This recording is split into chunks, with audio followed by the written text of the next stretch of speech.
கிறிஸ்துக்குள் பிரியமானவர்களே, கர்த்தராகிய இயேசு கிறிஸ்துவின் நாமத்தினால் அவங்களை நான் வாழ்த்துகிறேன். இந்த மாதத்திற்கான தேவபலன் தாவீதின் சங்கீதம் 20:8 இப்படியாக சொல்லுகிறது: அவர்கள் முறிந்து விழுந்தார்கள், நாங்களோ எழுந்து நிமிர்ந்து நிற்கிறோம். ஆமென். அன்புக்குரியவர்களே, யார் அவர்கள் முறிந்து விழுந்தார்கள் என்று வேதம் நமக்கு யாரை அடையாளம் காட்டுகின்றது?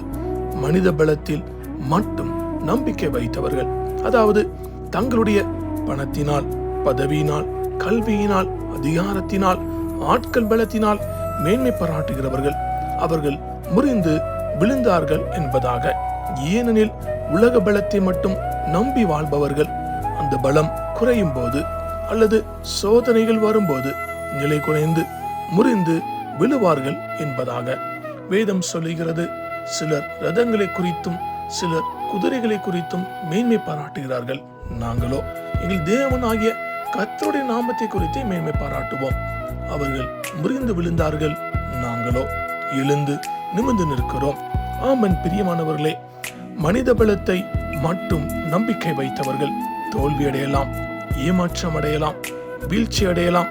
ஆனால் தேவனை நம்புகின்ற நீங்களும் நானும் சோதனை வந்தாலும் நிலைத்திருப்போம், விழுந்தாலும் மீண்டும் எழுந்திருப்போம், கடைசியாக வெற்றி பெறுவோம் என்பதாக. மனித பலம் தற்காலிகமானது, தேவபலன் நித்தியமானது.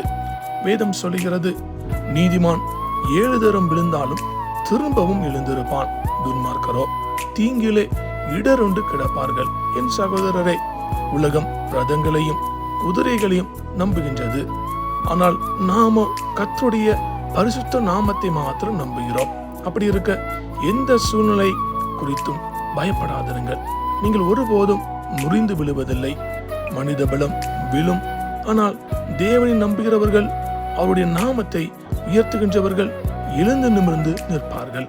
கர்த்ததாமே அவரை மேன்மைப்படுத்துகின்ற நம் வாழ்வில் எந்த விதமான கடினமான சூழ்நிலை வந்தாலும், எதிர்ப்புகள் வந்தாலும் நாம் தளர்ந்து போகாதபடி நமக்கு உதவி செய்து நம்மை தாங்கி வழி நடத்தி வெற்றிகரமாக எழுந்து நிற்க செய்து ஆசீர்வதிப்பாராக. ஆமென்.